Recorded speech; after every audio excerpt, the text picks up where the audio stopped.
Assalamualaikum warahmatullahi wabarakatuh. Selamat datang di channel Media Pintar. Kali ini kita akan membahas tentang SKB pertanian, khususnya penyuluh pertanian ya teman-teman, part 72. Bagi teman-teman yang belum menonton part sebelumnya, silahkan ditonton ya. Jangan lupa like, comment, share, and subscribe, dan klik tombol loncengnya agar teman-teman bisa update video-video terbaru. Oke, langsung saja kita ke contoh soal nomor 21.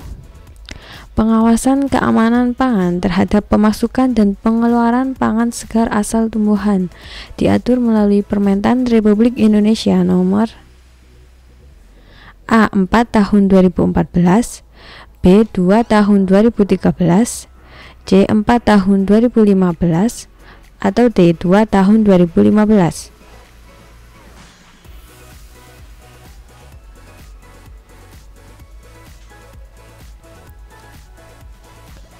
Oke, kita bahas ya teman-teman.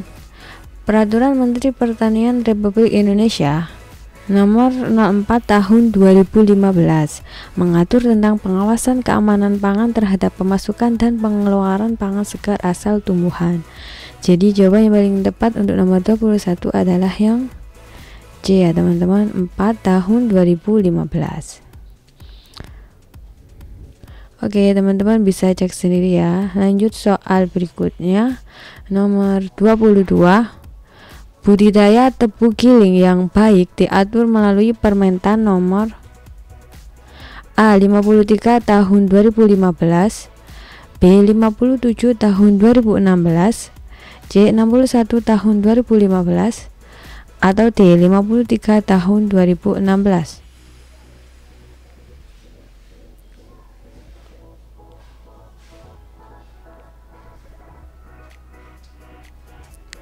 Oke, kita bahas ya teman-teman. Peraturan Menteri Pertanian Republik Indonesia nomor 53 tahun 2015 mengatur tentang pedoman budidaya tebu giling yang baik. Jadi jawaban yang paling tepat untuk nomor 22 adalah yang A ya teman-teman, 53 tahun 2015. Oke, sudah jelas ya. Lanjut soal berikutnya nomor 23. Pengangkatan pengawas pupuk dan pestisida berlaku untuk jangka waktu A1 tahun, B2 tahun, C3 tahun, atau D4 tahun.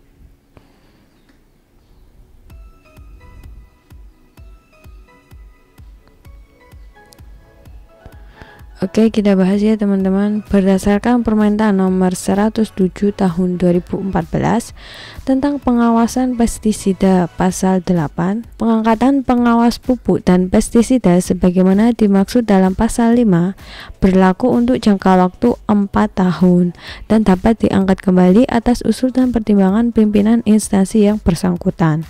Jadi jawaban yang paling tepat untuk nomor 23 adalah yang D ya teman-teman, 4 tahun. Oke, lanjut soal berikutnya nomor 24. Pestisida yang dalam penggunaannya memerlukan persyaratan dan alat-alat pengamanan khusus di luar yang tertera pada label disebut A. Pestisida rusak, B. Pestisida ilegal, C. Pestisida terbatas, atau D. Pestisida bersertifikat.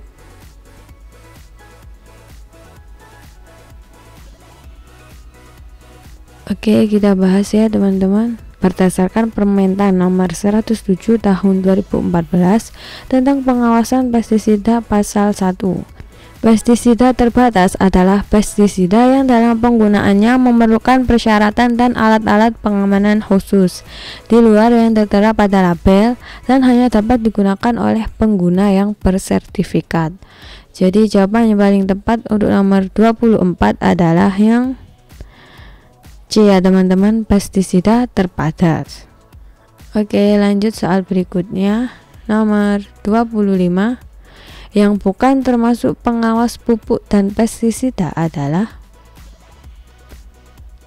A. Pengawas pupuk dan pestisida pusat, B. Pengawas pupuk dan pestisida provinsi, C. Pengawas pupuk dan pestisida kabupaten atau kota, atau D. Pengawas pupuk dan pestisida kecamatan.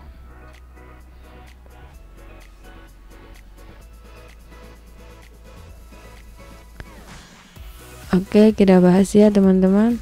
Berdasarkan Permentan nomor 107 tahun 2014 tentang pengawasan pestisida pasal 5, pengawas pupuk dan pestisida terdiri atas pengawas pupuk dan pestisida pusat, pengawas pupuk dan pestisida provinsi, dan pengawas pupuk dan pestisida kabupaten atau kota.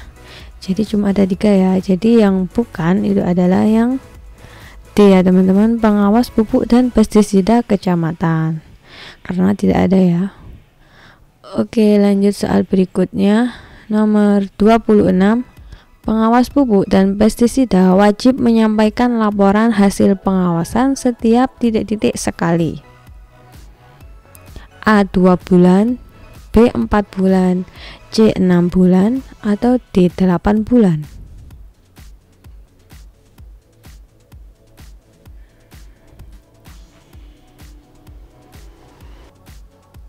Oke, kita bahas ya teman-teman.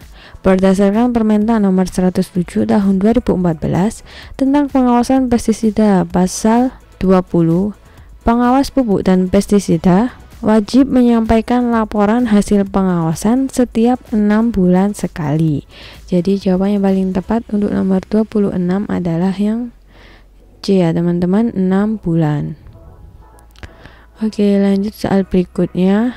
Nomor 27, jumlah, jenis, dan mutu pestisida yang beredar, dampak penggunaan pestisida di tingkat petani, serta permasalahan lain yang timbul di lapangan adalah materi laporan untuk pengawas pupuk dan pestisida tingkat A pusat, B daerah, C provinsi, atau D kabupaten atau kota.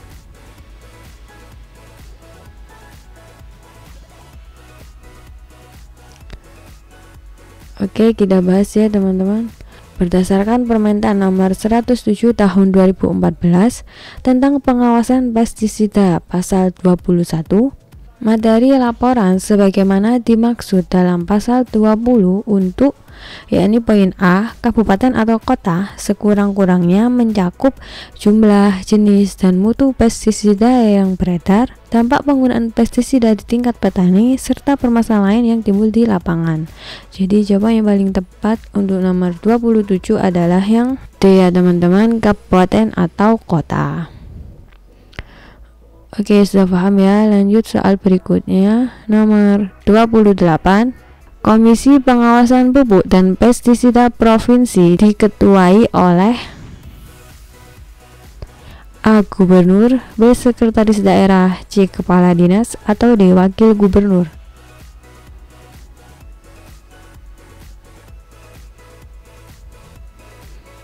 Oke, kita bahas ya teman-teman. Berdasarkan Permentan nomor 107 tahun 2014 tentang pengawasan pestisida pasal 26 ayat 2, Komisi Pengawasan Pupuk dan Pestisida Provinsi sebagaimana dimaksud dalam pasal 24 ayat 2 diketuai oleh Sekretaris Daerah. Jadi jawaban yang paling tepat untuk nomor 28 adalah yang B ya teman-teman, Sekretaris Daerah atau Sekda ya. Oke, sudah paham ya. Lanjut soal berikutnya. Nomor 29, standar mutu benih adalah spesifikasi teknis benih yang mencakup mutu-mutu berikut kecuali A. genetis, B. fisik, C. kesehatan benih, atau D. kimiawi.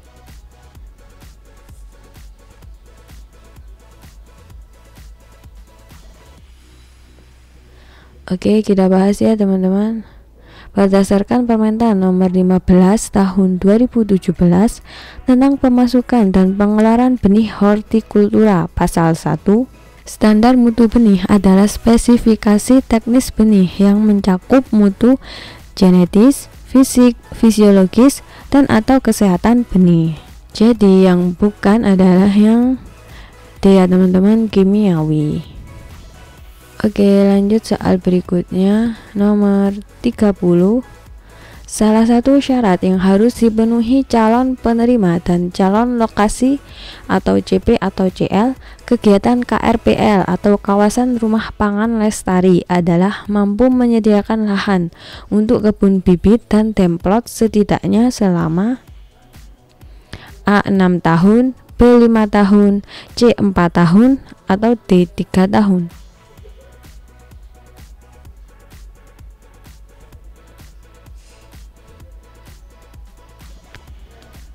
Oke, kita bahas ya teman-teman. Syarat dan kriteria yang harus dipenuhi calon penerima dan calon lokasi atau CP atau CL kegiatan KRPL, yakni mampu menyediakan lahan untuk kebun bibit dan templot, atau bukan menyewa lahan ya, minimal selama 3 tahun yang dituangkan dalam surat perjanjian. Jadi jawaban yang paling tepat untuk nomor 30 adalah yang D ya teman-teman, 3 tahun. Oke, sudah paham ya?